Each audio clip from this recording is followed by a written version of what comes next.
Hello everybody and welcome back to Brewmasters, where we're talking to accomplished homebrewers for D&D 5th edition.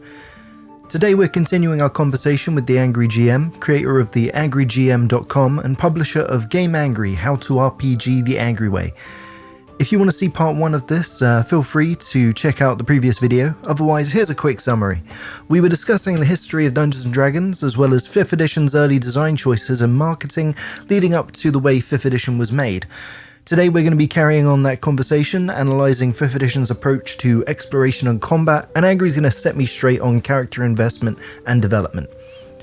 Before we get to that though, here's your regular reminder to like and subscribe. Don't forget that part 3 of this conversation is coming out next Sunday, so if you don't want to miss it, use the legendary action to click that bell icon so you get a notification when it goes up. And now we have a Christmas special offer just for you. Now if you're already interested in the sound of our guest, or who knows, it's almost Christmas, well, good news, you can grab a copy of the Angry GM's book, Game Angry, How to RPG the Angry Way, with 10% off your print or electronic copy. Just head over to angry.games/shop and use the code HOMEBREWERS, that's HOMEBREWERS, all one word, and that discount will work until December 31st. It's a great encapsulation of some of Angry's best GM advice for players and GMs alike. There's links in the description to make life easy for you, and if you're still not sold on it, let's hear some more wisdom from the man himself on this episode of Brewmasters. I have some information. It's safe for me to say this, so I'm going to say it. I have some information from some people that suggest that the development of 5th edition within Wizards of the Coast R&D was quite contentious at times, and that in the end, things had to be rushed to completion.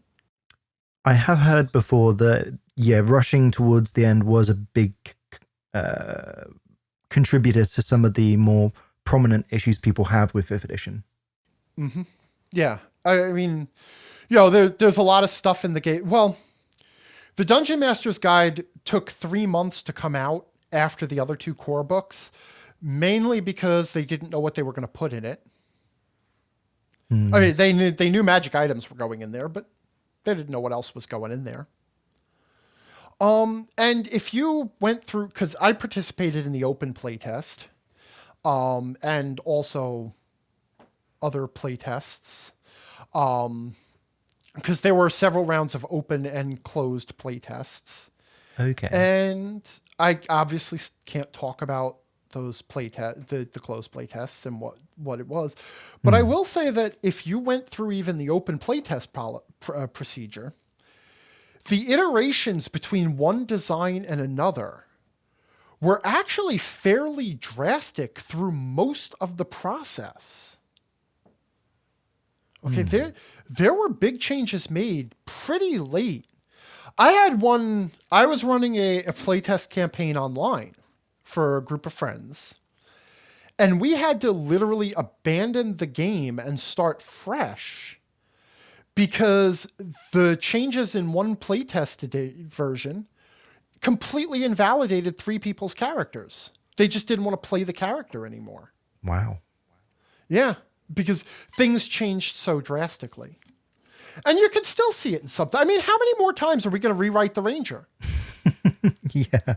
Okay. The game's been out for 3, 4, 5, what are we on now? 5 years? 5 or 6 4 years? 5 or 6 years, yeah. It's been out for 6 years. They still haven't figured out what they're going to do with the Ranger. Yeah. It's like, what do we want the Ranger to be in 5th edition? I don't know. It's half a decade. It's a little late to decide now. And I think the last few conversations I've had, I've brought up the Warlock as well, and people have repeatedly said that one changed very drastically towards the end, and it's still not really what was ever intended. And then there's, D&D is very uneven beyond that. There's a lot of stuff that even other mainstream role-playing games have looked at that D&D just hasn't touched. I mean, it's sort of the old joke that the D&D doesn't have anything but a combat engine. But that's not far from the truth either. No, I can see that. It's like, which fine, fair enough. D&D has always been an action-adventure game, and I will never complain about it having a really good combat engine because I like a really good fantasy combat anyway. Sure. So, but I remember what we were promised when all this was started. All the modular rules, all the different things that were going to be in the game. All the modules for Well, okay, this is becoming just a 5th edition ranting session. But okay, the designers of D&D claim there are 3 pillars to the game. This is what they have said outright. Purportedly, yes. Right. Combat, fair enough. Exploration, and role-playing. And I take issue with role-playing because what they really mean is interaction. Interaction is not role-playing. Sure, yeah. Role-playing is what you're doing in every part of the game. It's where you're making decisions that a character would make in a hypothetical situation. That's role-playing. Precisely, yeah. Interacting is speaking as your character and having conversations and stuff. But I'll give them a pass on that one because they said it so that everyone would understand it. Okay. So in what sense does anything in the game support those 3 pillars? What does it even mean that exploration is a pillar of Dungeons & Dragons? In fact, this is a question that I've been playing with a lot. It's like, what is exploration? It's something that I've actually been looking into recently as well. Just on the basis that I'm interested in creating a new campaign setting, but part of me just really wants to heavily rework 5th edition into a kind of a 5.5. Okay. Yeah, we've all been there. So, I could easily do 5.5 right now. Because, coming from 3.5, I'm going to have a little rant here. Yeah. As I've gone into 5th edition, it was really kind of a spur of the moment thing because all my players really liked Critical Role. They got me to watch it. I watched it. I liked it. I liked what I saw. I liked how everything looked simpler and neater. And I didn't have to deal with those floating modular numbers being rolled around. And but yeah, it was a nice idea. And then I played it, and over the past 3 years, I think, I've just had some issues with it. Not only within my group, but also personally. I think it's come up a couple of times now. I've talked about it, the idea of lonely fun is missing. Just having you have options, but they're not in depth, and you have combat, but it's not very tactical. And it's 3.5 is there, but all the things that they simplified were all the nice juicy bits that I enjoyed about it. Right.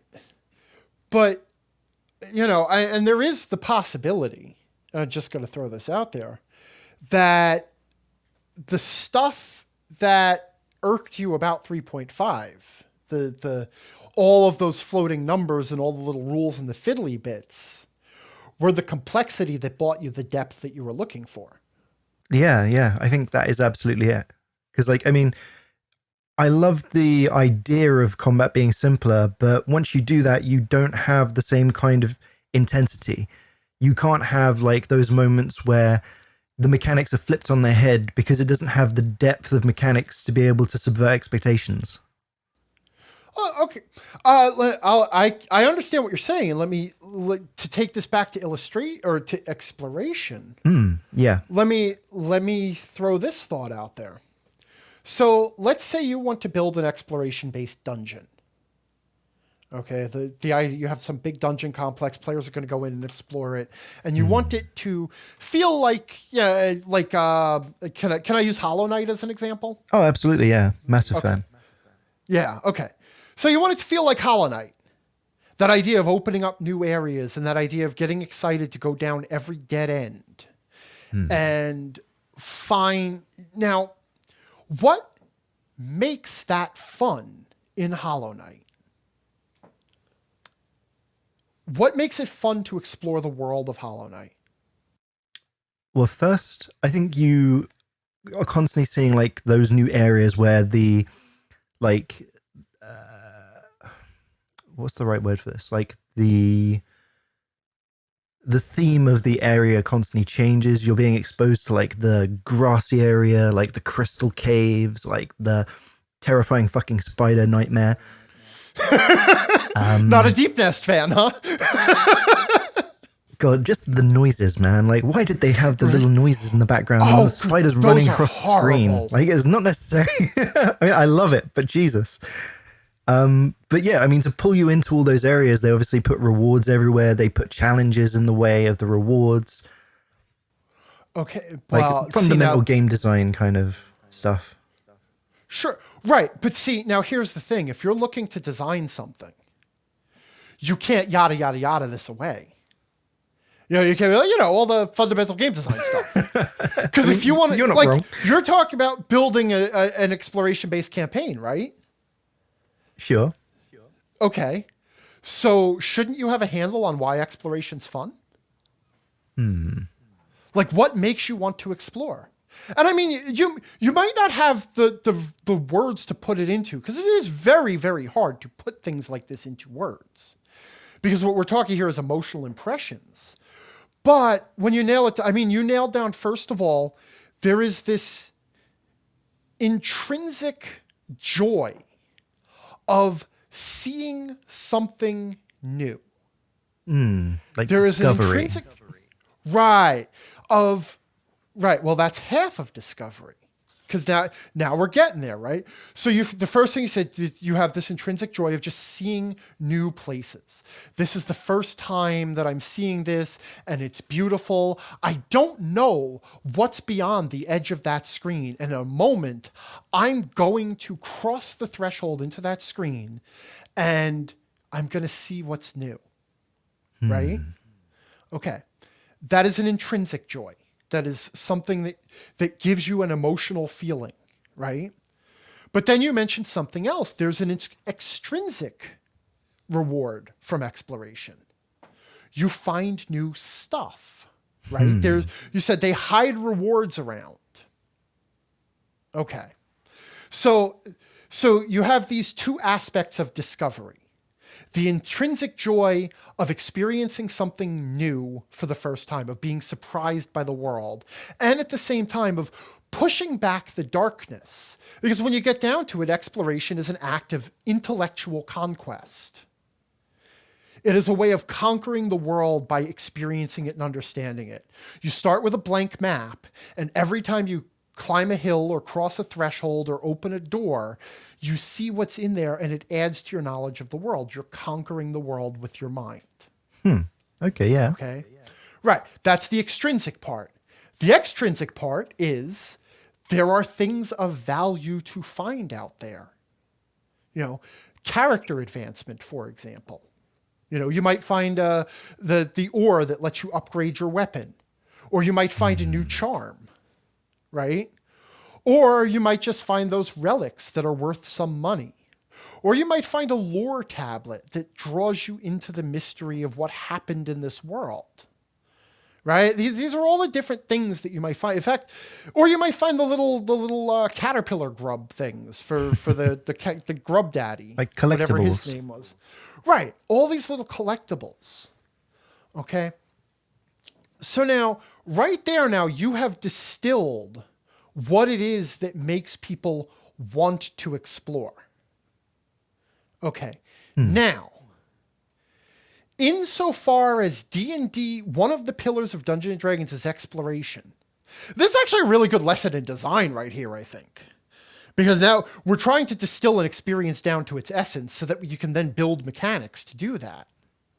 Because now in D&D, what is built into the system that lets you do either of those things? So I would say that there are things you can reward players with. Right. In the form of like items and boons. They very briefly mention that in the DMG, I think. Yeah, boons, which are basically magical items that don't take up a spot on your body. Exactly. Maybe there's nothing you could put in the world that's class-based, because that's inherently built into the system of leveling up, which right. you just get through combat, right? Right, which is fair enough. that's fine. It's fine to have different types of advancement. But Sure. what else is there? What else is there as far as extrinsic rewards go? I mean, you could maybe say lore, but that really puts that's all leaning on the DM to come up with it themselves, because it's going to be inherent to their campaign setting. Right. And we're talking about what is it in the system that exists in the D&D rule set that allows it to claim exploration as a pillar of the game. What you bring to it. You know what? That's fine. You have to at some point expect the GM or the adventure designer to bring some stuff to it. Okay? It is, after all, just a tool set. Sure. But what is there that the GM could draw on? I refer to them as hooks. What can you hang exploration off of in the system? And Hollow Knight's a really good example here, because when you actually run down the list of the extrinsic rewards, the things you can find by exploration. Okay, you have weapon upgrades in the form of ore, right? Mm-hmm. You have money. Money can be used to buy other upgrades of various kinds at various shops around the place, which, speaking of which, you can also discover new shops. There's all sorts of little new vendors hidden around the world that offer the opportunity to buy different things. There's treasures that are worth money, so you can buy them and convert them to money. Sure. There's the grubs, which is basically the result of it's basically a side quest, right? Collect all the grubs. Yeah. There's hidden bosses. There's hit point upgrades. There's magic upgrades. There's the charms, each of which can, if you decide to use it, recontextualize your character's build. Absolutely. Okay. Just counting on my hand, that's 9 different classes of things in the world to find. Okay. And that's important because, like, if you go back to, say, Super Metroid or any of the Metroid games, apart from the specific upgrade path that you needed to get through your game, where you would get, the morph ball, the bomb jump, or the bombs, and the this and that and the other thing, all the way up to the screw attack, and then you win the game. The other thing was you could find health upgrades and ammo upgrades. Yeah. And there were one or two little options, like there were one or two beam weapons that were optional. I think in Super Metroid, the charge beam and the spazer were optional. Maybe the wave beam wasn't optional. But anyway. Yeah, like a lot of those got overwritten anyway. Right. So as much as I love Super Metroid, there is a point where you hit a wall and, and you find the dead end because you're exploring down a side path, and you bomb the wall, the little hidden block, and there's a missile pack, and you're like, oh, another missile pack. Yeah. That was worth my time. Okay. Hollow Knight, you never have that. Why not? Because even if this path just brings you to a relic you can sell for cash, the next one might be a charm that completely changes the game for you. Or you might find that last piece of ore you need to upgrade your weapon. Or it might be a hidden boss, and boss fights in Hollow Knight are fun. It's just fun to fight bosses sometimes. Or it might be an entire hidden area, come to think of it. Like some of the areas in Hollow Knight are just hidden away. But there's this huge variety of things that the designers of Hollow Knight could hide around the map that meant there were all sorts of rewards for all sorts of different kinds of people, and no one reward ever got stale. In D&D, you have money, which is next to useless. Yeah. Because, you're not really supposed to let players buy and sell magic items. And you have magic items, which admittedly are nice. Yeah, it's like class features without having to take the class. Well, some of them are. Some of them are class features and some of them numerical bonuses, and then some of them are just... Well, no, it's just pretty much some of them are class features and some of them are numerical bonuses. Sure. Woohoo! Where's your variety there? I invented for my game 2 temporary bonuses that I could hand out First of all, I'm going to call it inspiration, but because that's what I called it, except it's not inspiration, because inspiration has a mechanic in D&D nobody uses and everybody forgets. Mm-hmm. But essentially, it was inspiration. It was you got this, basically a token, a blessing that let you claim advantage on a check, right? But it wasn't based on, oh, you played your character really good, or, oh, you made a funny joke, or, oh, you remembered you wrote down this personality trait five levels ago, and I remembered you wrote it down, and then you did something that was sort of in keeping with it if I squint hard enough. Yeah. Okay. Instead, inspiration is just a thing that I can hide on the map. Right. So the players find this old shrine to some mysterious god, a god they've never heard of. And they interpret the words on the altar. And it suggests something about the god and what the god values, and then invites them to make a sacrifice. And the players think about it, and they think about what might be a good sacrifice to the god. Bam, inspiration. It's a very Diablo 2 kind of element. Well, I mean, it does, but it doesn't have to be a shrine either.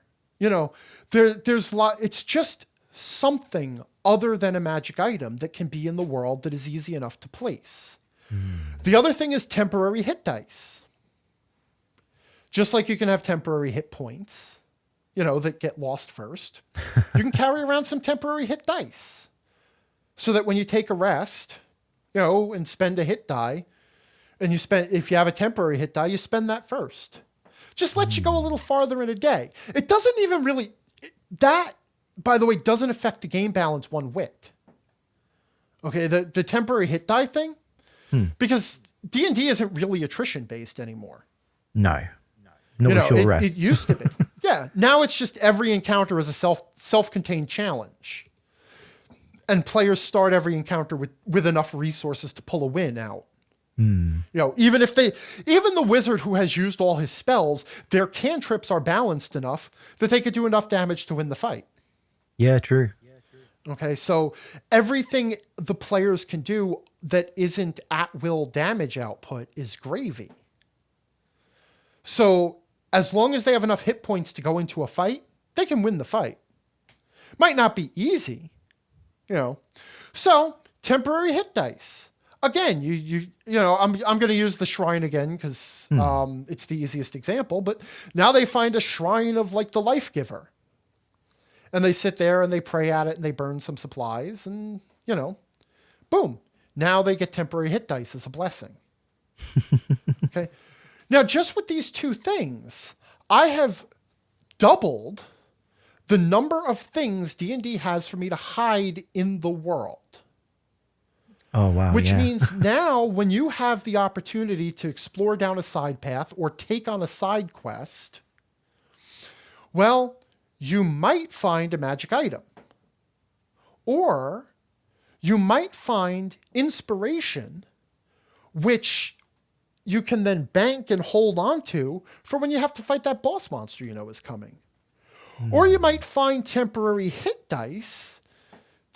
Obviously you don't just find temporary hit dice sitting around. There's, in some form it exists in the world. Or you might find temporary hit dice that, you can go a little further in the dungeon before you have to retreat and go back to bed, go to sleep for the night, which is good because on top of that, you build into the dungeon the fact that whenever the players have to retreat, which is inevitable if the dungeon is big enough.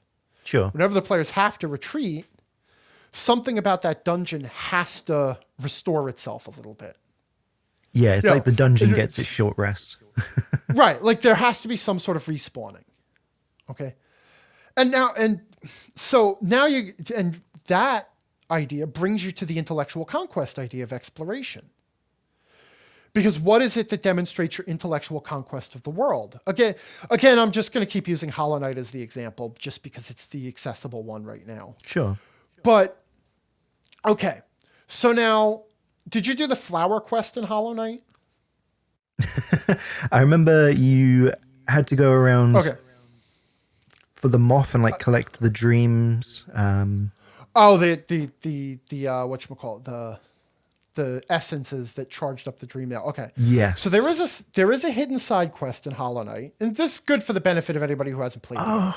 Yeah. Sorry, I know what you're talking about now. But please explain for the others. Yeah, you remember now. You have to bring the flower. Right. So it is obviously, it's a big exploration-based dungeon map, giant interconnected map.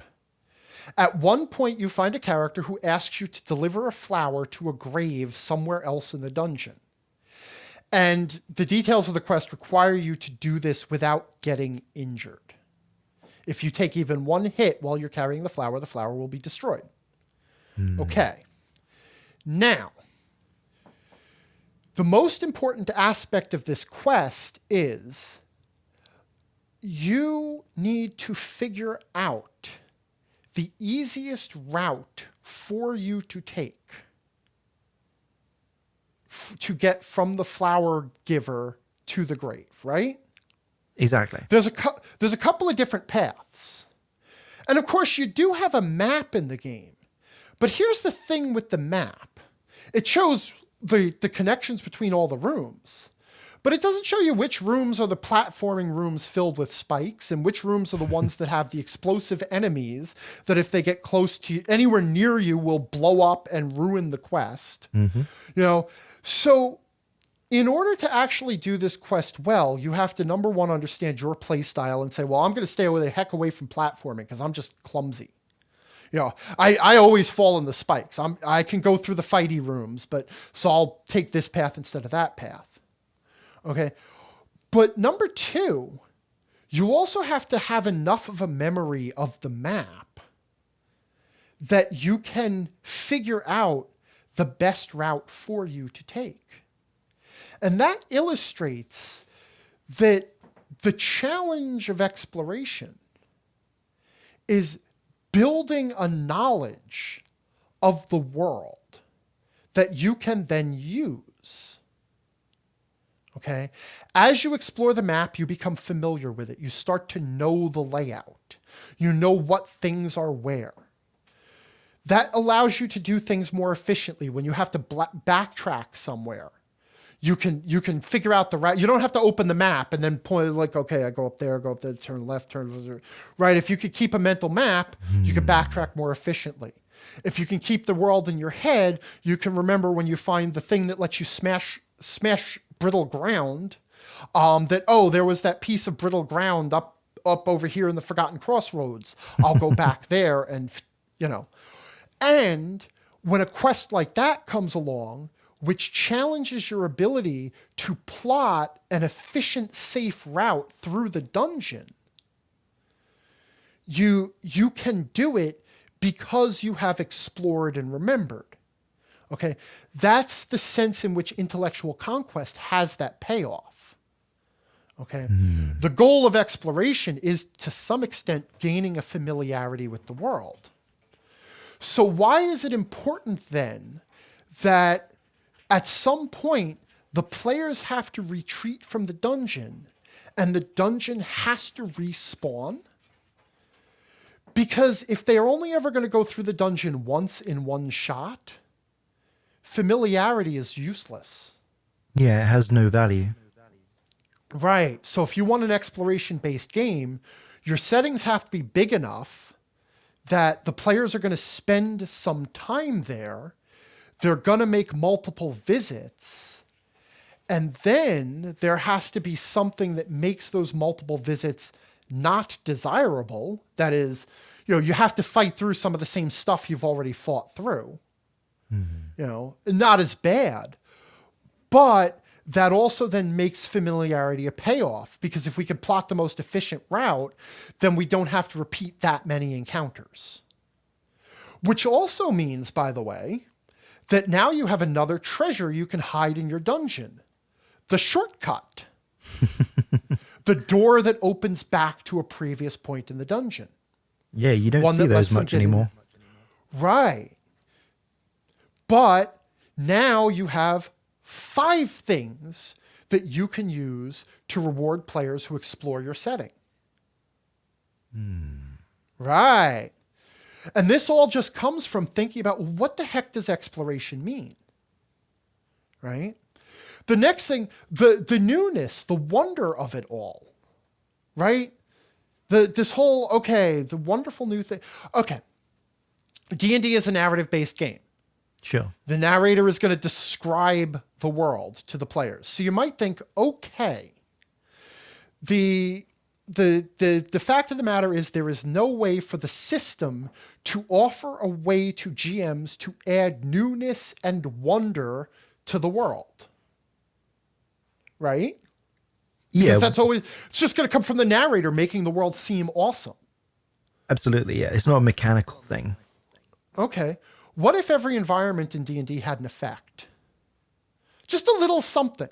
A tiny something. Even something as stupid as fire spells cast in this area get a +1. So like with Pokemon's weather effects. Right. Okay. Because then, even if the narrator is not great at narrating and just can't bring the volcano caves to life in a way that, describes the shimmering waves of heat distorting everything you see, and, the burning and stifling you feel with every breath you take, the crushing weight of the rock above you, all this stuff. Like, you're just not that guy. You just can't do that. Sure. At least you could say, okay, you're in these tremendously hot volcanic caves. And it's stifling and it's hard to breathe.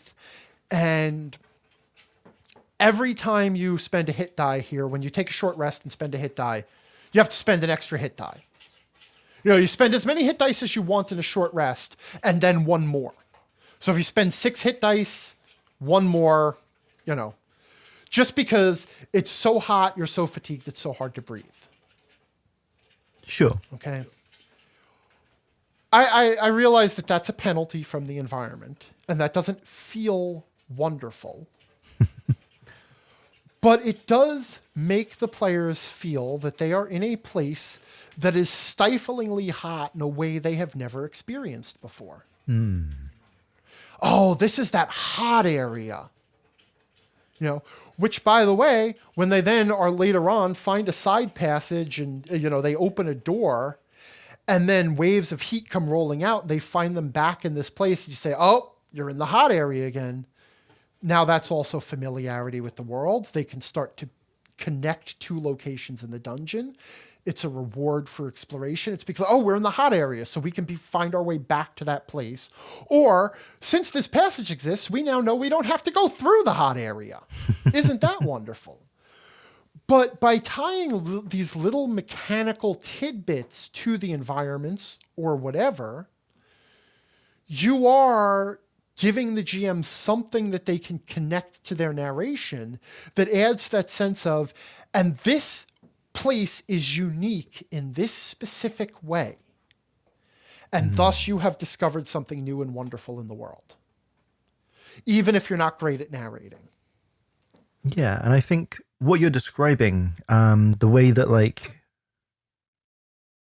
you're innovating through what you already have in order to expound upon this particular pillar in an additive way.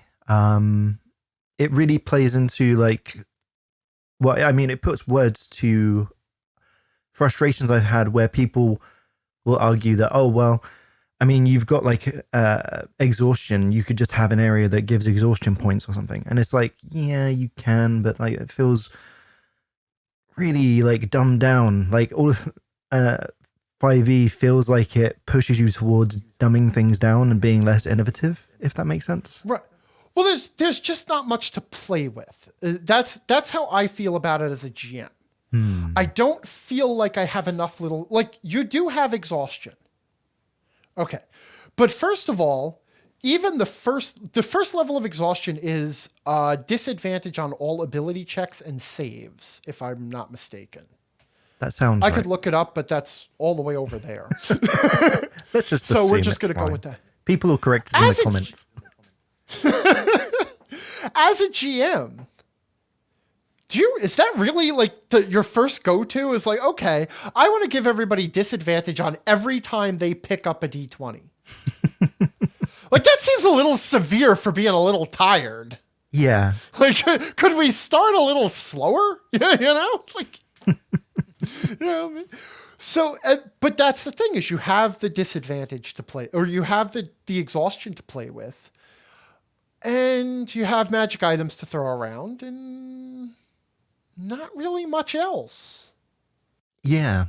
And I mean, even when you're saying like, if you're going back through the dungeon, you could maybe throw in some like enemies they've had to fight before and they have to fight them again. But so much of 5th edition's combat is so samey. Like, you have different monsters and stat blocks, sure, and some of them say they do different things, but so much of what they do is the same. You're rolling the dice, you hit them or you don't, and if you hit them, maybe it does a little bit less than it would. That's probably like quite exotic for what a monster like stat block can provide. Maybe they get a spell. See, now that's interesting because you can go through that one too. You can go through the combat and say, for a game that has so many options in combat, why is the combat so dull and samey? What's happening in D&D? Like you take your D&D combat, like if you look at take a 5th level player character, sure, right? Okay, finally out of their apprenticeship and ready to really adventure. So, their attacks count as magical. Right. What? Well, no, I mean, you look at the spellcasters, they have a lot of different spells at their disposal. You look at even at 5th level, you already start to have a lot. You look at the fighters, and assuming the fighter didn't chump out and take that one path, which is basically, okay, here's 3 mechanical bonuses that last you forever, and actually went with like the combat maneuvers or something. Sure. They have a couple of different maneuvers they can use. So, I mean, it's not like they don't have options, right? And pretty much every class is a spellcaster anyway, in some sense. Yeah. There's very few non-spellcasting classes left in D&D, and even they have spellcaster builds. Yeah, I mean, like the Battlemaster is like spells with your sword. Well, no, I mean the fighter has the Eldritch Knight build. Yeah. Okay, yeah. You hit 3rd level, you can have some spells now. And the rogue has the Arcane Trickster. Oh, you hit 3rd level, you can have some spells now, just like everybody else. The only one left who never casts a spell is the poor barbarian. True. Right? Everybody can be a spellcaster. So you have all these options. Right? And in theory, the monsters, like, if there's more depth to the monsters, I know you were being flippant. Sure, yeah. But the monsters aren't actually that boring. If you look back at previous editions of D&D, the monsters in 5th edition, they're not quite the 4th edition monsters, but they're up there. They're pretty interesting. But yet, combat still feels samey after a while. Why? What's happening? What went wrong? It's definitely something I can't put my finger on. Okay, so you're a player, right? Mm-hmm. There is a monster on the battlefield, and obviously you're going to make an attack, right? Or there's a monster on the battlefield, it's first round of combat, you go first, and now you get to do, what are you going to do? Probably move and attack. Right. I assume now, congratulations, you're a melee character. If you were a ranged character, a spellcaster, you wouldn't have said move first. So, unless you ran for cover. But no, okay. So move and attack. And then the rest of your choices, okay, which option on the character sheet is the best bang for my buck? Which attack is going to be best, right? Sure. Okay, now it's the monster's turn. You're standing right in front of it. You have just attacked it. You have chosen one of your awesome attacks because you have many. What's the monster going to do? Move and attack? Well, he probably doesn't even have to move. You're standing in his face now. But, right, he's going to attack you, right? And he might have one or two cool things that he can do attack-wise. And the GM's going to pick one of them.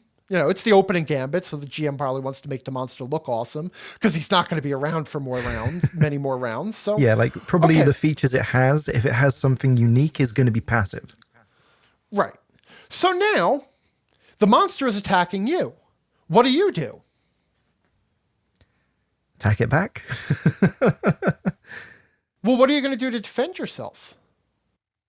I know you could maybe, if you're melee, you could maybe swap from two-handed to one-handed and draw a shield. You could, if you really wanted to waste your turn, take the full defense. Okay, but then you're not attacking, right? Exactly, yeah. You basically have to expend your turn if you want to do that. Okay.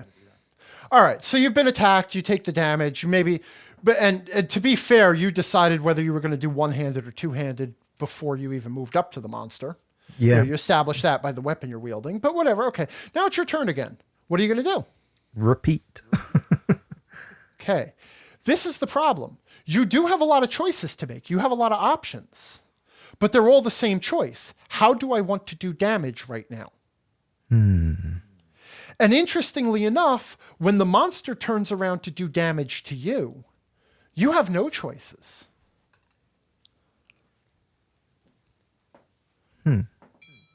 Right. There's only one choice any creature makes in D&D combat. They just make it over and over again, and it is, how do I want to do damage this turn? Yeah. Okay. Let's see. We mentioned Bloodborne earlier, Yeah. right? Okay. So you're getting attacked in Bloodborne by a monster. What can you do?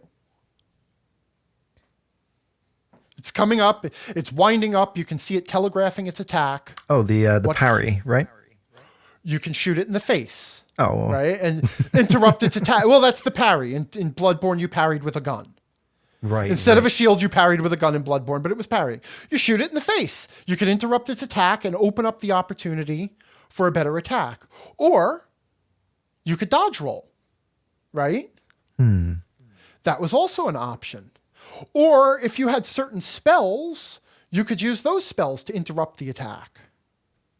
Of course, it depended on what attack was coming and how you felt about your parry ability. Or could you nail the timing on the parries? It's tricky sometimes. So some people were safer dodge rolling. Go back to Dark Souls. You could just hold up your shield, take the attack on the shield, and the damage would be reduced slightly. Or you could take the risk of a parry, which if you land it, you'll open an opportunity to counterattack. But if you don't land it, then you're going to take the damage not even on the shield. You're going to take the full damage. Or you could try and dodge roll or sidestep. Of course, if you're wearing too much heavy equipment, then you can take more of a punishment. You can take more hits because the equipment reduces the damage. But you don't have the option to dodge roll. And of course, if you weren't using your shield, you didn't have those options. But the point is you had a choice to make. Yeah, like you had you have options, but their value is constantly shifting. Like it's never just optimal to attack. Right. But it's always optimal to when you have the opportunity to attack. That's never going to not be a thing. Okay, if it's in a fight to the death, then you cannot win through defense. True.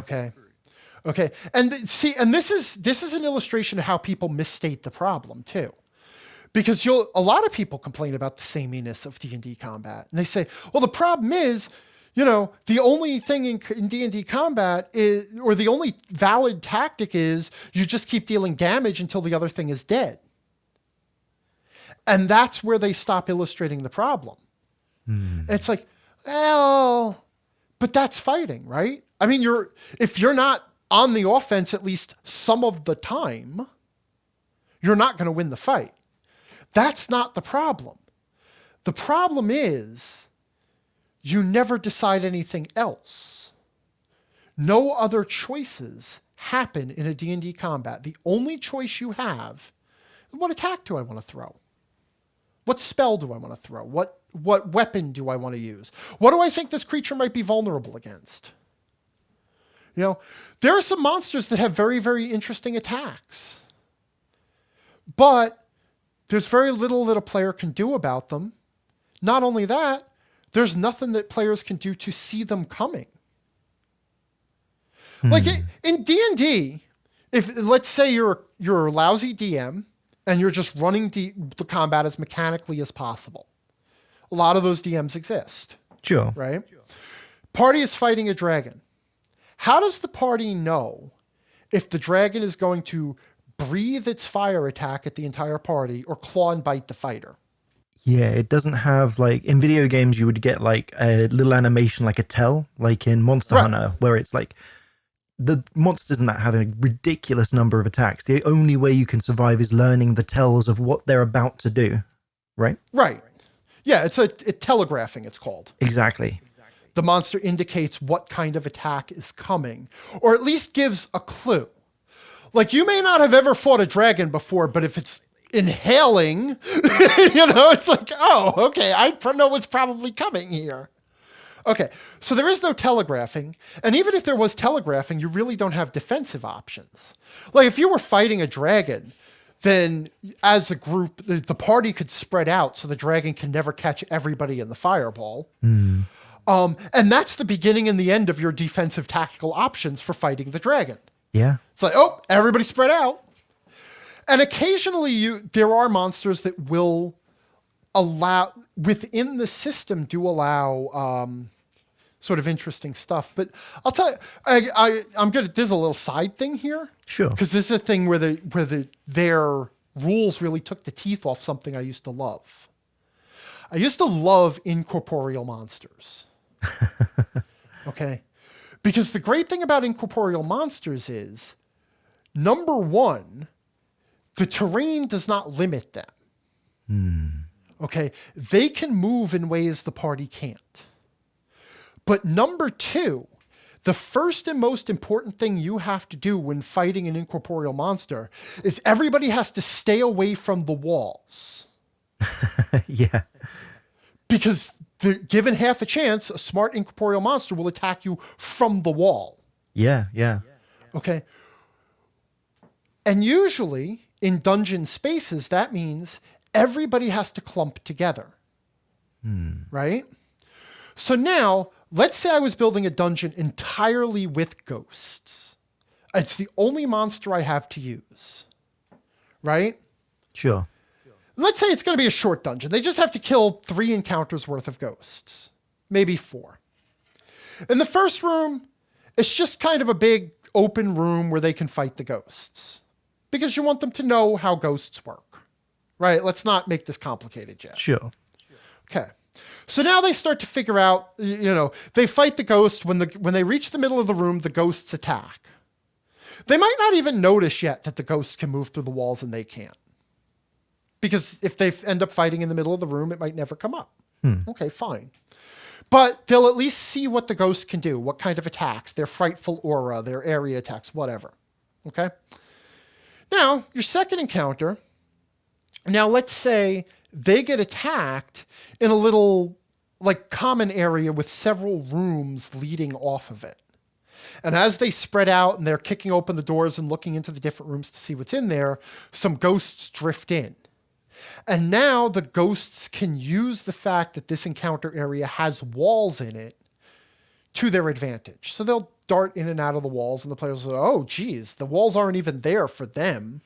So, as we chase this ghost around the corner, it escapes by just coming through the wall and then, say, outmaneuvers us and goes for the wizard. They have better mobility. Right, exactly. Okay. So now that's all well and good. Now the next time, so now they start to figure out, okay, we got to stay away from the walls. The ghosts can outmaneuver us, right? Sure. So now they get attacked in a 10-foot wide hallway. Now what do?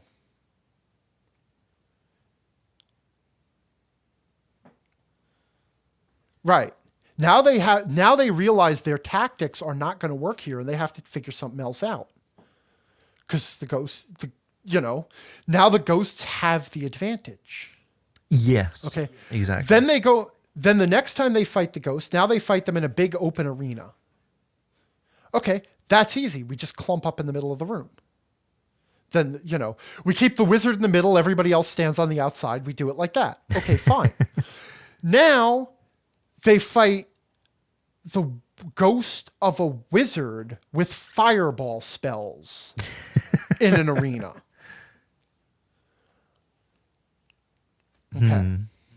Now they can spread out. They have to stay away from the walls. They clump up. They get hit by the fireball spell. Oh, that sucks. And they realize, okay, we have to stay away from the walls, but we also have to stay spread out. So they distance themselves all around the room. And now the final encounter in this dungeon is the same ghost boss or the same ghost wizard, but the room is smaller.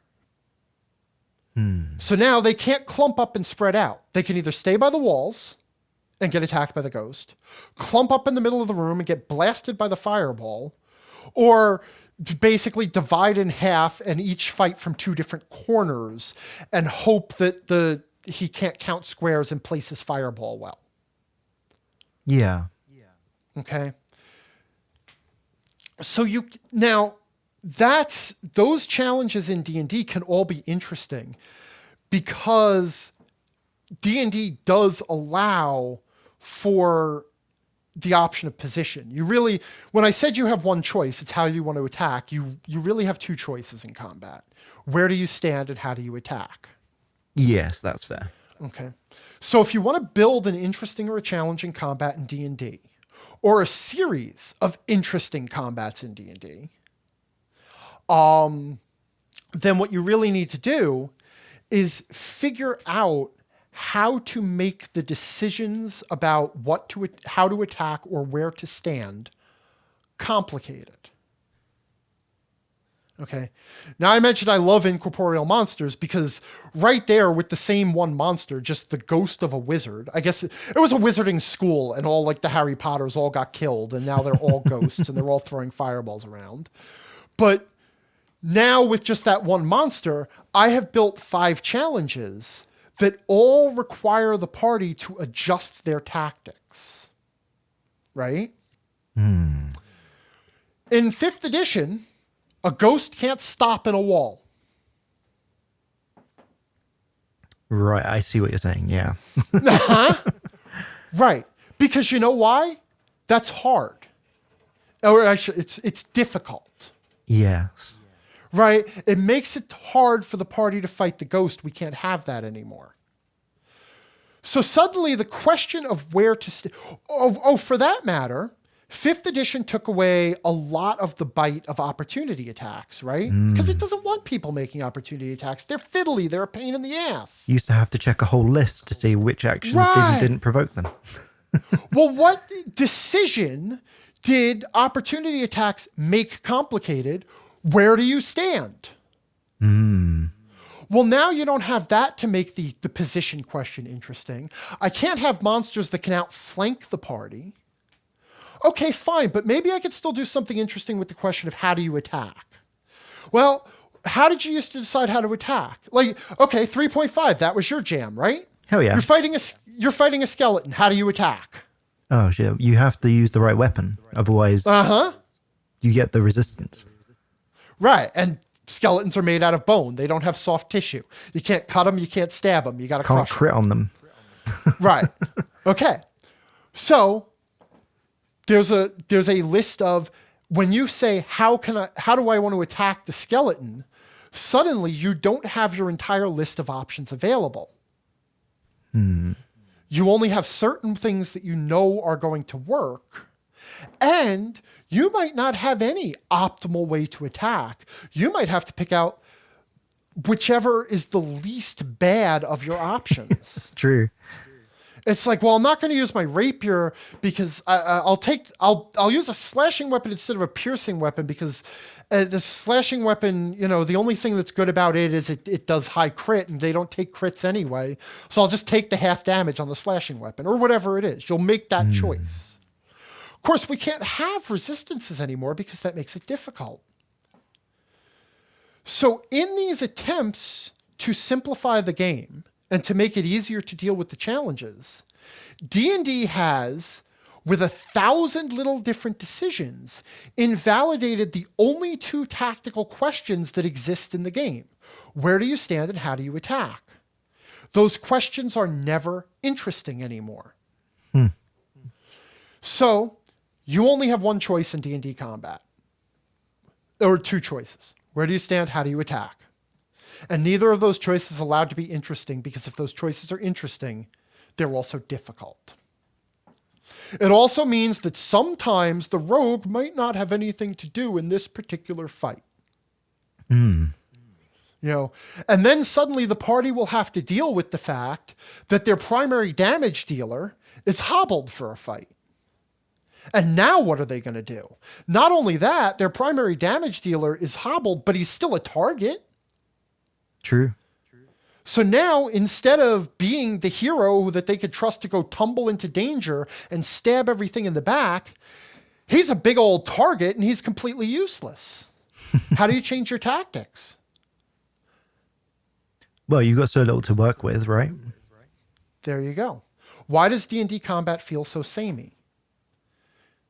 Now you have your answer. That's actually, it feels so good to be able to like crystallize that. Like, thank you. Right. Like, honestly. Because it's been now killing me. Well, here's the thing. You want to write your D&D for 3 or 5.5, right? Oh, in theory. Well, now that you know the problem, can you fix it? So like bringing back more complicated elements. Well, do you even need, like, I'll tell you one thing I do in my game. A lot of my monsters have vulnerabilities and resistances. I mean, they already exist. I just use them more. I use them more because they require people to change up what they're doing. I see. Okay. And not only that, I added absorption to the game. That is, if you attack a monster with the wrong type of damage, they recover hit points.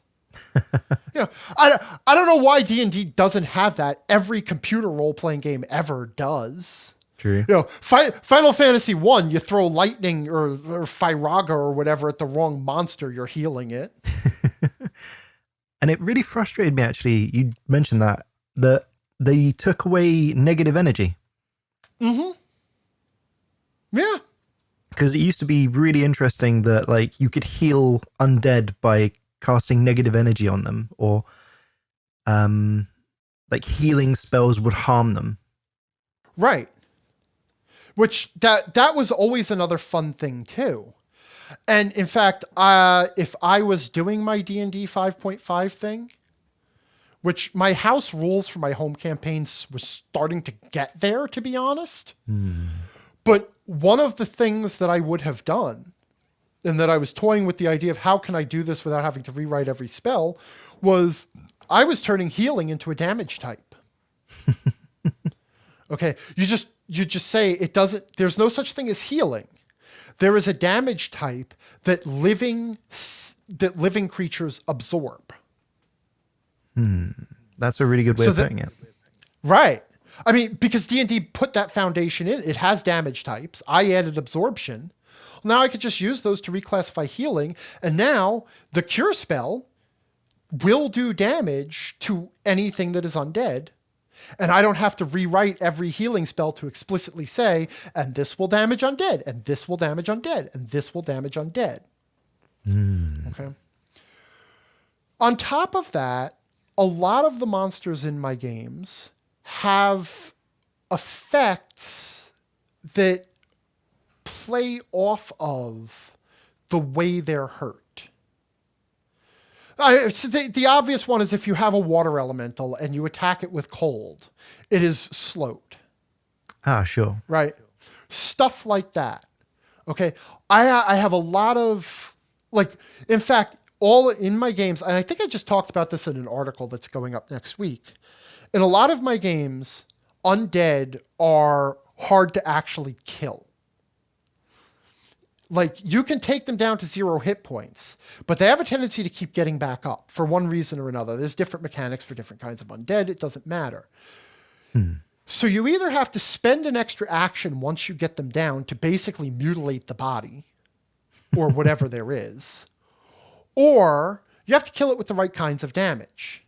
If you hit most undead with fire or radiance, then when they go down, they'll stay down. Which means that's just a quality of undead. They're hard to keep on the ground. They just keep getting up. Which also, to me, that just speaks to the theme of undead. Absolutely. By definition, undead are creatures that will not stay dead. So, like, can you emphasize that somehow? It's like, yeah, even when you kill them, they don't stay down. They keep getting up. But so all of the sudden, there is now this game of how do I make my attack becomes a more interesting question. Of course, you have to have ways to communicate this to the players. And, well, now this goes back to the exploration thing, right? Familiarity with the world. That's the intellectual conquest.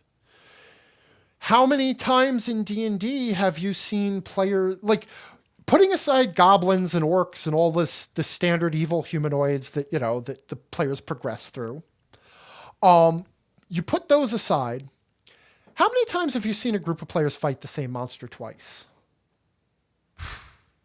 In how many campaigns has the party fought more than one troll? That's actually a really good point. Yeah. Like, it becomes one of those iconic once-in-a-lifetime battles, like Beholders and Mind Flayers. Right, which is absolutely fantastic until you get to a creature like a troll that has a trick to it, that once you figure out the trick, they're a lot easier to beat. But then you can play with the trick. My favorite, you put trolls in a mine filled with flammable gas. Good luck. Now what? Your move. That's one of the coolest things I've ever heard. It is and it isn't. Because you know what? That wizard who always brought gust of wind, that was the best day of his life. Okay. I'm going to put forth my defense for save or die spells. There were a handful of monsters that in the old days, one failed save, you were dead. Well, the Medusa being the classic example. You look it in the eye, roll a saving throw, save it, die. Okay? It's like, well, that's unfair because how do you fight that? And it's like, exactly. That's the point. If you go into a fight with a monster like that, and you think you're just going to beat it to death with pointy sticks, you're going to die. The whole point of certain monsters having these abilities, we're basically saying, you can't fight this like a monster. You better have a really good plan. Yeah, 100%. One of my favorite, this going back, I think, to AD&D 2nd edition, one of my favorites was the party that had to go take on the Medusa. Which... So, they did it in a very interesting way. They bought a bunch of sacks of flour. And then they cast invisibility on the Medusa. Oh, okay. There you go. Brilliant, right? Brilliant. That's amazing. Right. And there you go. Now they can't see the Medusa, but they can locate it. They can target it. Right? Yeah, that's like proper old school ingenuity, like the bag of rats to set off traps kind of thing. Exactly. Okay. That's what the save or die spells did. They said, okay, this monster, you can't fight it like a monster. I'm sorry. It's not an orc. It's not an ogre. You don't just beat it to death. All right. Be clever. And the thing is now, the counter response to that, when I bring this up, is always, yeah, but some players don't want to play that way. Or, some players aren't good at that. And it's like, well, then, so those players, like, those characters die, and maybe the players will get good at the game. If you want your character, keep it alive. Or I think a more contemporary response might probably be that, those for those players, you don't put it in that game. Like that DM doesn't get to do that. And well, that's exactly it. What it needs is a warning label in the monster manual. Imagine if a certain number of the monsters in the monster manual were fractioned off from all the rest with a little note on the front saying, okay, in this chapter, you will find all of the monsters that the players can A, not be surprised by, because you can't ambush the players with a Medusa unless you just want to destroy them. You know? And B, that if your players aren't the sort of players who are going to come up with a good plan, you shouldn't put it in your game. True. Okay? Right. But of course, then, you know, these days, like I've said that before too, and the response it makes me sad, some of the things that go on in the community, because the response is, well, but what if I want Medusas in my game? It's like, well, then rewrite Medusas so that they don't do that. Yeah. You know, but it's like, you know, everything doesn't have to be for everybody. And so It's much okay. of 5th edition is answered by saying, well, it's up to the GM, or the GM can deal with it. Like, we don't have an opinion. Well, okay, that's fine, except I'm pretty sure I paid Wizards of the Coast $150 for this game.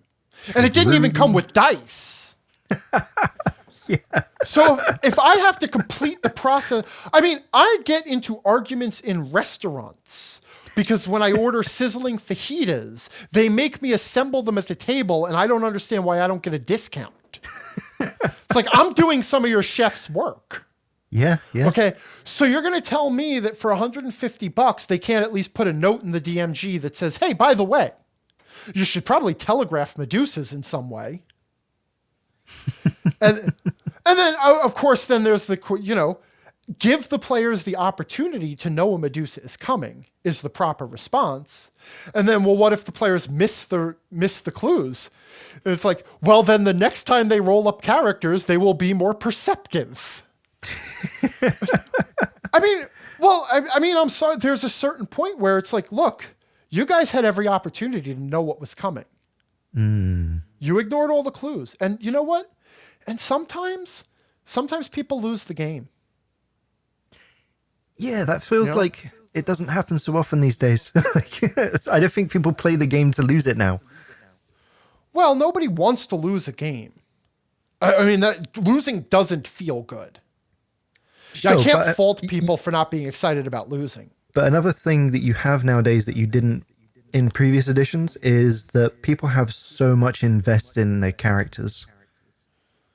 Well, maybe all of that forward investment in the character, maybe that's part of the problem then. I mean, let's be honest, all of that investment in the character is because it takes an hour to create a character.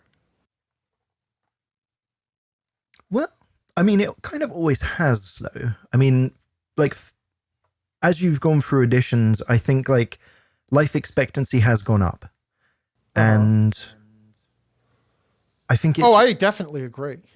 Sure, but it's only in, like, since, like, say, Critical Role has popularized the idea of characters as, like, actual characters that have, like, arcs and story and narrative. And, I mean, you might have had that before, but maybe not to the same level as I think you do now, where it's kind of people who have been exposed to that think it's an inherent part of the game rather than just being a choice that certain players make.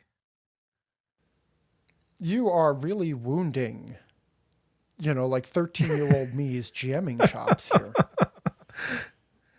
In what way? In the sense that the idea of having an emotional investment in a character as a narrative construct is a new concept.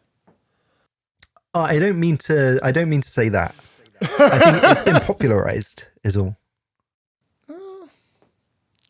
Well, I mean, what I'm going to say here is I think attachment to the character is natural. I think everybody has always been attached to their characters. Okay.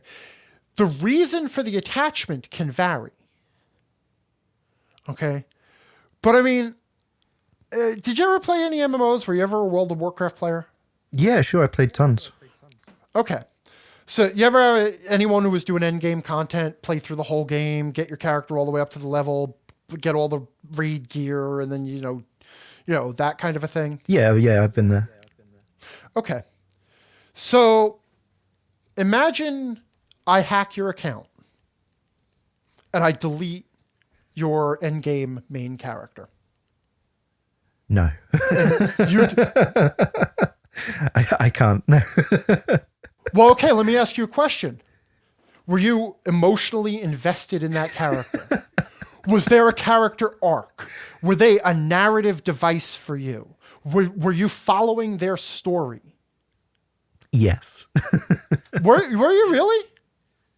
Well, I mean, in terms of I was on a roleplay server, so okay. it was a little that different. may not be a fair example. Okay. So that may not be a fair example. And I broke the lawyer rule because I was asking questions I didn't know the answer to.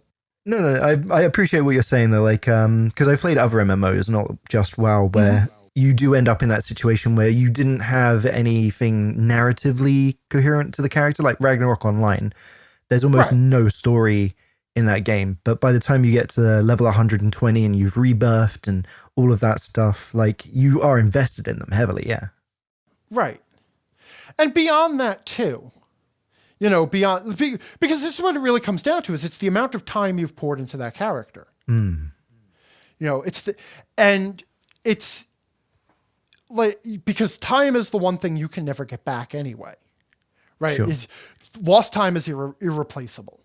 Okay, so whether you've invested that time in the character's story experiences or just in building that character up from nothing, it is still time that you have invested. On top of that, you have had experiences with that character that you will remember.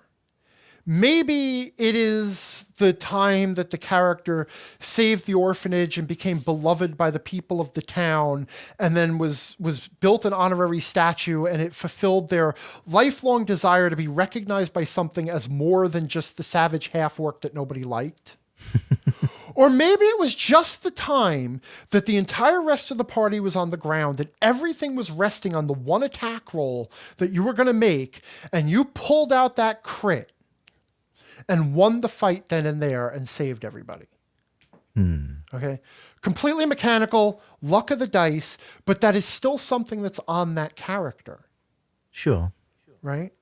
It doesn't matter why you're invested in the character. Anything you put time and effort into, you are invested in. It will be a loss when you lose it. And it will hurt.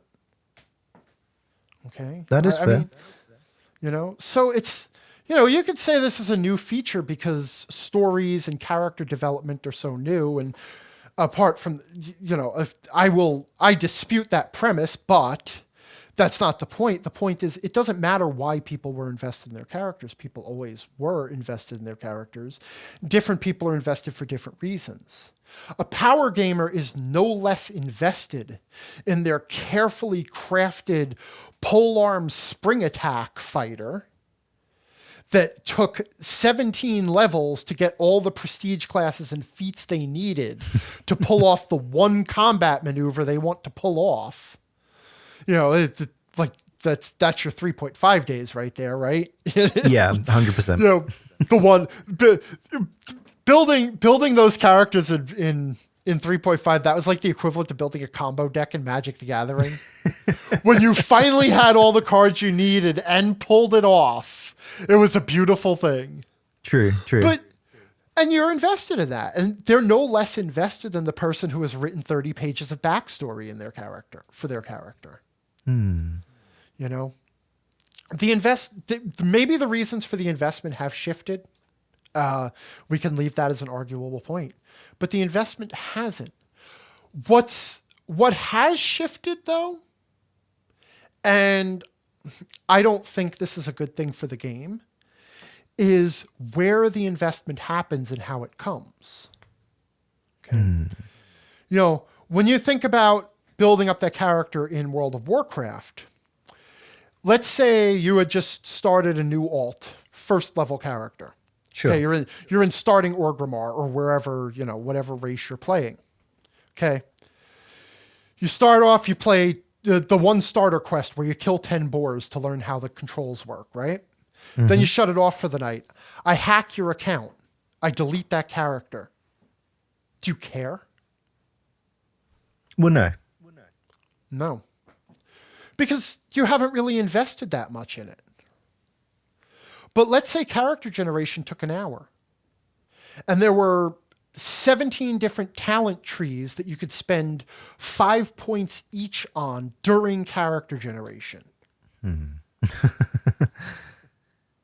Now, do you care that I deleted the first level character you played for 5 minutes?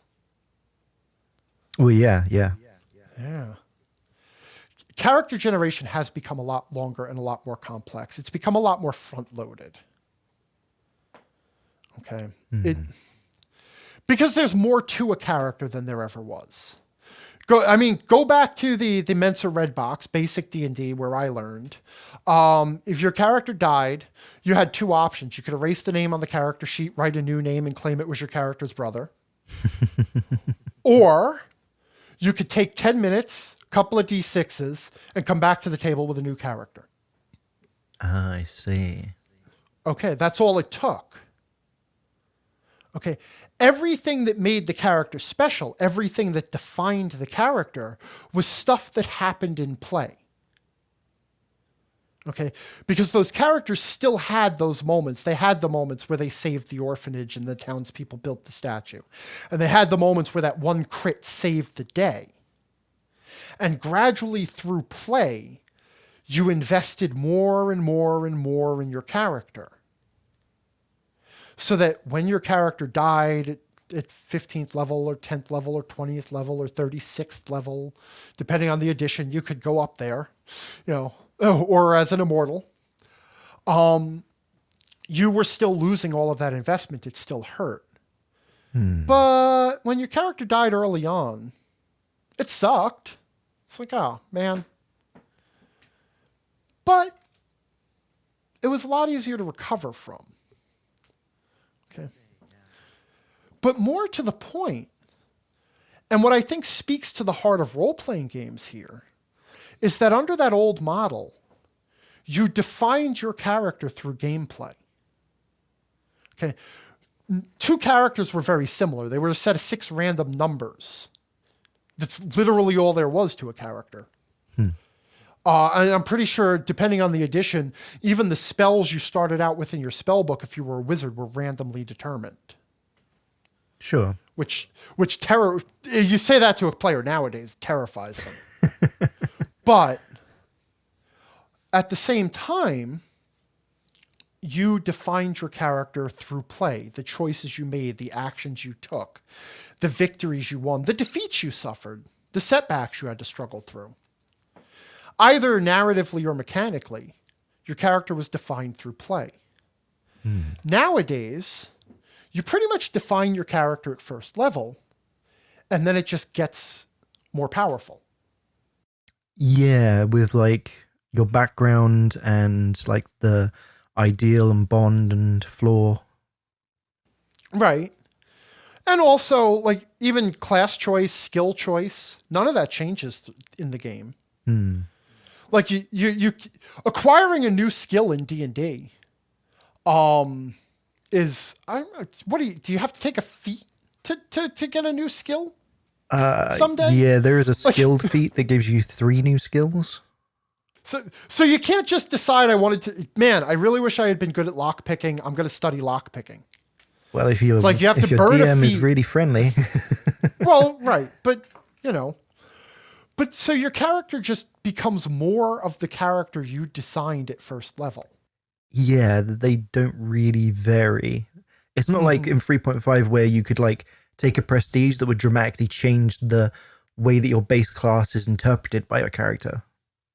Right, exactly. Your subclass just kind of compounds on it. Right, and everything you gain through your class's advancement tree. I mean, like in 5th edition, you do choose at 2nd or 3rd level with most classes, you choose a build. Right? And that's probably the last significant change that you'll make. There you go. And even with personality. Okay, so you choose these ideals and personalities and bonds and whatever, if you even do that. Because most of the players I know don't, and most of the GMs I know don't care. But let's say you do that. And now you earn inspiration for keeping with those. How do those change? Like, if you want to talk character arcs, if you want to talk narrative here, shouldn't those things change? It would make sense. Shouldn't it, right? Shouldn't your adventuring and your experiences change your character? I mean, that's the hero's journey, right? You return from the underworld, but you can't ever really return. You are transformed for the experience. Like the that's the key element of the hero's journey, right? Right, the monomyth. The thing that is the central to every story that has endured in human history is not in D&D, a game that purports to be about collaborative storytelling. Instead, you are actually incentivized to keep your character exactly the same. If you start playing away from your personality and bonds and whatever, you don't earn inspiration anymore. True. The game actually tells you don't change. I never actually thought about that. But if you want to make the narrative a part of the game, shouldn't there be, and you have this personality mechanic, shouldn't we have a way for it to change through gameplay? Like, for example, the flaw, right? You have to pick a flaw at first level. If we don't want to do anything else but add the simplest character arc to the game, what if we gave every player 5,000 bonus experience points if during their character's life they finally and permanently overcame their flaw? That makes sense. If they figured out a way to do it. Giving them some kind of an inherent carrot to follow. Right. That's the simplest character arc, right? The characters, the character starts out, they have flaws, they have weaknesses, something is holding them back. They go out on their adventures. They have some adventures, some successes, some failures. They end up at their lowest point at the end of the second act. Then they somehow overcome the thing that has been holding them back. And then they can win the final fight. Luke Skywalker finally gives up on his skepticism of the Force and accepts that the Force might be real and that he might be able to do it. He gives up all his doubts and insecurities, accepts the Force, and only then can he blow up the Death Star. Eddie Valiant in freaking Roger Rabbit. Before he can confront Judge Doom, he has to take that bottle of alcohol out of his pocket, start to take a drink, look at it in disgust, throw it on the ground and shoot it. And then he can go beat Judge Doom. The simplest character arc is you have the flaw, you have the adversity, it will keep you from winning, find the way to beat it. There's a flaw mechanic in the game that incentivizes you keeping the same flaw through your entire career. And potentially just adding new ones. Is there even a mechanic for adding new flaws? I don't think there is, but I believe the text suggests that you can add you can add to the different blocks, or they might change over time, but it doesn't really provide anything for you to do that. Which is a shame, because if you wanted to build a game that was about collaborative storytelling and character development, the character arc is a pretty central thing to just build in there, and it's an easy thing to do. And the Marvel heroic role-playing game that Margaret Weiss Studios came out with a couple of years ago that was based on the Cortex engine, you gained experience by overcoming basically you basically picked elements of your character's story or personality that had to be overcome to gain experience. I see. It was a simple character arc system. But, this is Marvel, so that's basically, every character has to overcome something just to be a superhero. Yeah. Which, to be fair, is not a bad message. No, and it quite easily mimics the actual structure of the comics, where each comic in itself is kind of, you're seeing a little bit of development every time, and then that builds into an arc, and then by now, like, I think Tony Stark's been through every kind of problem that you can imagine. Right. I don't do comics, so I only know the stuff from the movies, and I haven't even finished through Avengers Endgame yet, so I can't speak to that other than knowing that, Tony Stark had the alcoholism, he had the fatalism, he's gradually being poisoned by palladium or something. Yeah. So it's like, And then his marriage was in trouble, and then his relationship fell apart, that he promised he would never be a superhero, that he had survivor's guilt, and he had PTSD. Yeah. Yeah, it's very much like that, but like 10 times as dramatic in the comics, like, and it's been going on 1,000 times as long, like. Right. But if like, when I say it's a good message, I mean, the reason character arcs are something that resonate with the human brain is because they are instructive about our lives. Okay, when you get down to it, the only way you can overcome, that you can accomplish things in your life is to recognize the things in you that are holding you back, because those are the only things you have control over. You can't control the rest of the world or the other people in it. So you have to dig down and find the parts of yourself that are holding you back, that are keeping you from success, and build yourself into the person who can succeed. Makes sense. Right. The idea of a character arc is it's a very empowering message. Except it's also uncomfortable because it suggests that if you want to succeed at something, the first thing you have to do is fix yourself. And there is a problem these days with telling certain people that there might be something wrong inside them that has to be fixed. Even though absolutely every human being in the world has something wrong with them that needs to be fixed. Absolutely. Yeah. And you could easily build this mechanic into role-playing games of, your character starts off with a bit of adversity, right? And you have to adventure around that adversity, whatever it is, until eventually the GM can build. I mean, as a GM who writes his own games, wouldn't it be really neat if each player came to you and said, this is my thing that I eventually need a personal adventure to overcome? Right? Wouldn't it be neat if the person needed to defeat their alcoholism? I guess, I don't know why I'm on alcoholism, the Tony Stark thing. Defeat their alcoholism, or come to grips with their rage as a barbarian.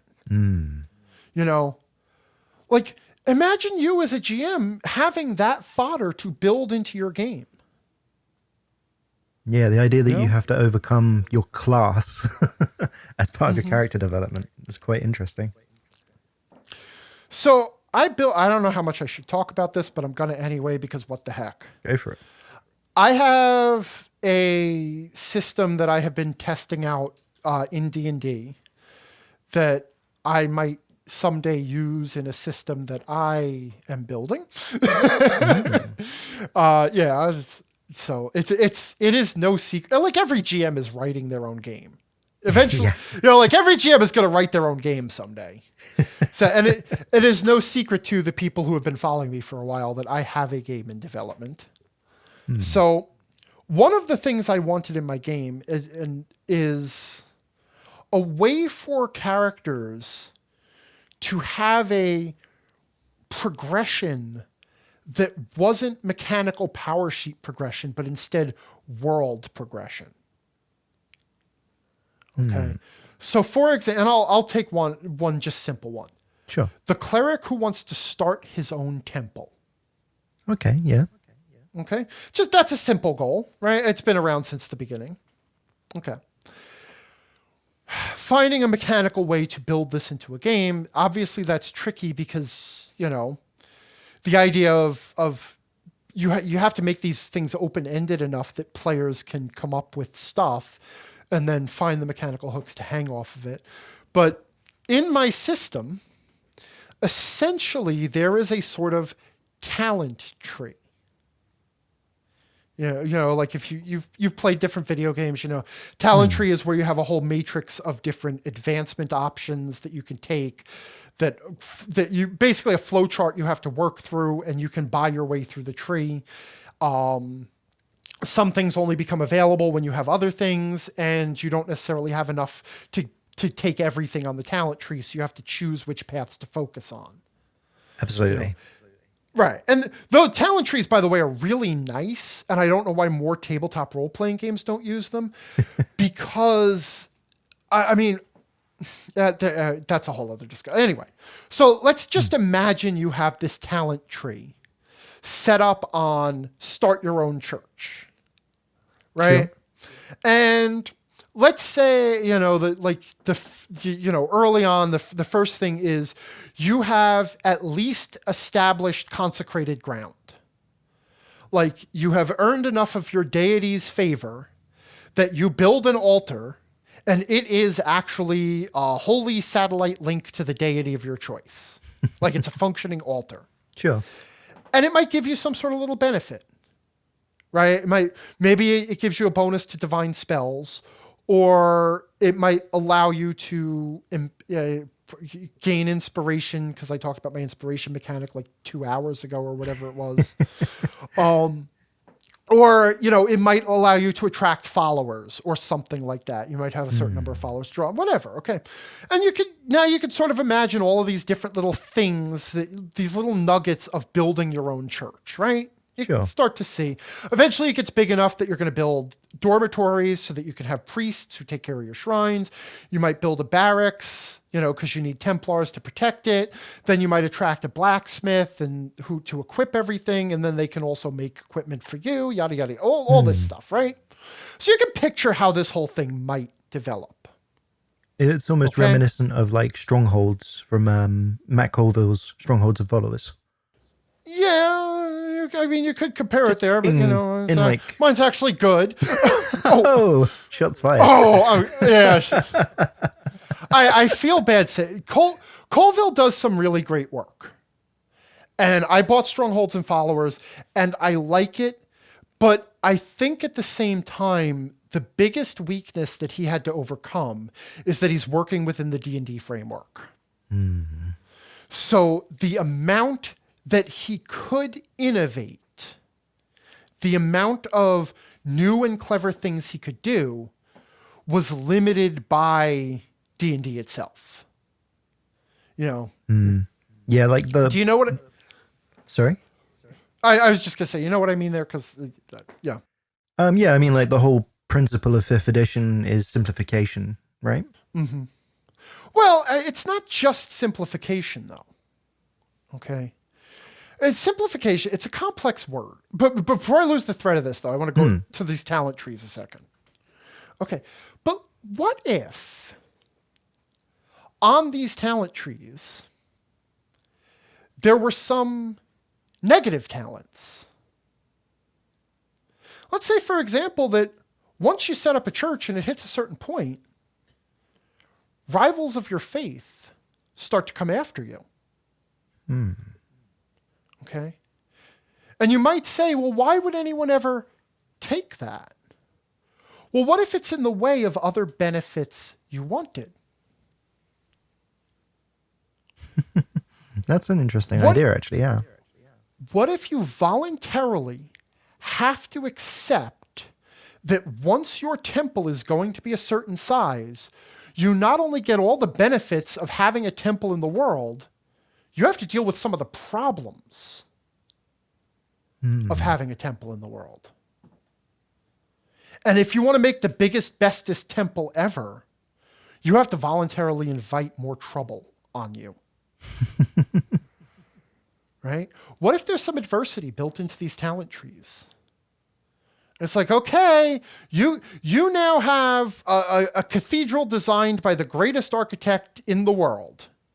And it is, a thing to see. The whole world loves it now, right?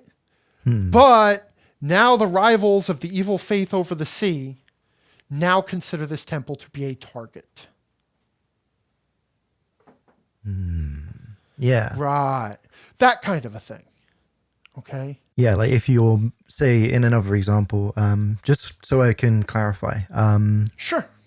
Like if you had, say, a rogue, and you're going about building your own assassin's guild, eventually your guild becomes a target for competition, say.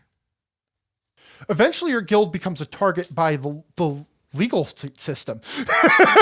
Like once your assassin's guild is successful,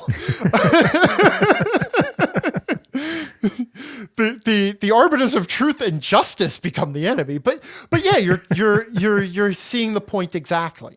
Right.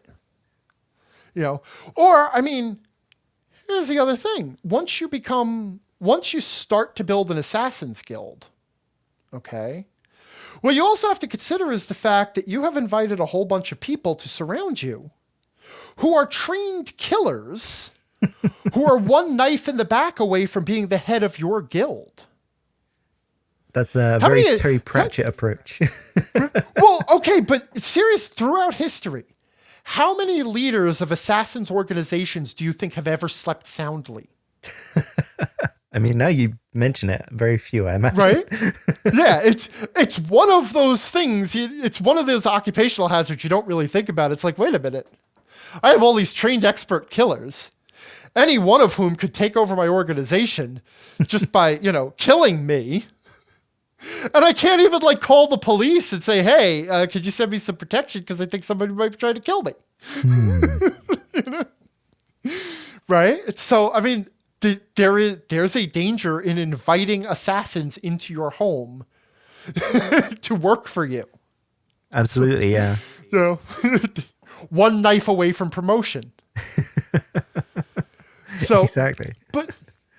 But it is exactly that kind of a thing. Like there is a certain point where, the benefits that you want from the world come with a cost. Those costs actually make the game more interesting, of course. I mean, when you get down to it, look, you're at a given game session, you're going to have 6 combat encounters or whatever, whatever the game prescribes. So all you're really doing, right? So all you're really doing when you have made your church an enemy or you've made an enemy in a rival faith because you built your church too big, is guaranteeing that at least one of those combats is going to be from cultists of the Church of Wazim across the ocean. That's all. It doesn't really screw up the game, except that when it happens, that encounter is personal. Yeah. Like, I love the idea of, the idea within this concept that players can have a meaningful impact on the game world. Like, say I want to get my church to, mega church status or whatever. Right. I have to invoke a potential holy war. And then that effectively becomes, a part of the game world, a part of the DM's future planning. It can affect other events going on in the game. Maybe it destabilizes the nation you're in. Right. And it gives the GM toys to play with in the world. Exactly as you're saying. Because, the GM can then think about this. Okay, so there is this new church in the world now. I can write stories around that church. I can think about what effect it would have. And in that sense, having the mechanical framework is just really then giving the GM permission to go beyond it. It's like once I have a rule that says, okay, each player can pick a goal for their character, a path of, their way of impacting the world. And it will have these specific mechanical effects. And they'll get to pick which mechanical effects they want. And you as the GM can then say, oh, well, then this is fair game for me to play with. Well, I mean, let's say, so the cleric player comes back to you and says, hey, I spent my renown points, or whatever they're called. Don't steal the word renown. I spent my renown points on acquiring a blacksmith for my game, for my temple. So now that you can equip my troops. Get that holy armor. The GM could be like, right. And now the GM's like, oh, that's really neat. Now I can invent this blacksmith NPC. And maybe the blacksmith NPC has a deep, dark secret. Or something, Like, it gives the GM toys to play with in the world that the players have selected the toy. They have said, okay, now there is a blacksmith here. In a way that isn't just like, because you see this advice all the time. It's like, give the players narrative control. Let them just invent characters in the world. It's like, that's such useless advice for so many reasons. But if there is a mechanic that the player checks off a box, because what they really want to do is be able to buy holy armor and have it homemade,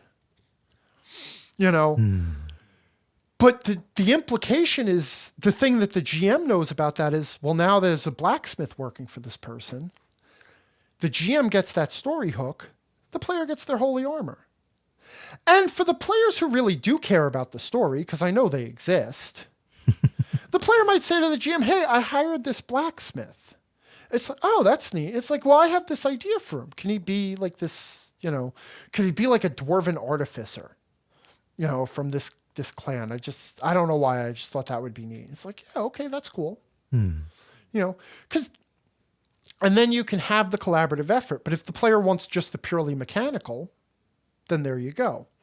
Not to mention, if the player and the GM just want purely mechanical, then they don't even have to care about the blacksmith's identity. But there is still the fact that these random encounters now show up where cultists are trying to take down the priest leading this new temple.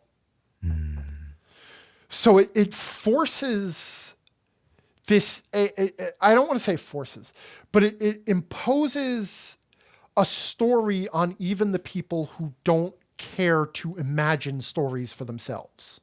Yeah, that's a really good way of putting it. Yeah, there's a story that just emerges from the mechanics. Emergent storytelling, if you will. Right, exactly. So, because then all the pressure isn't on how creative the GM is. It isn't on how creative the player is. There's still the fact that when the GM brings these cultists in to attack the cleric at just the wrong time, that could still be a memorable encounter because it plays out a certain way. And that's when everybody is down on the ground except the barbarian who rolls the crit at just the right moment. And that becomes the memorable thing about that character. So even if it's purely mechanical, there's still a great story there. The cleric the barbarian who saved in the last moment, the cleric who is the leader of the new faith from assassins from another order. It's a story even if you didn't try to write it. Exactly, yeah. Yeah. That's really good. Yeah. But that's again just like, I don't know. I don't know where I was going with that sentence. I can't remember how we got on that subject either. Also, original character, do not steal. Do not take this system for your own game. This is my Sonic the Hedgehog recolor, damn it.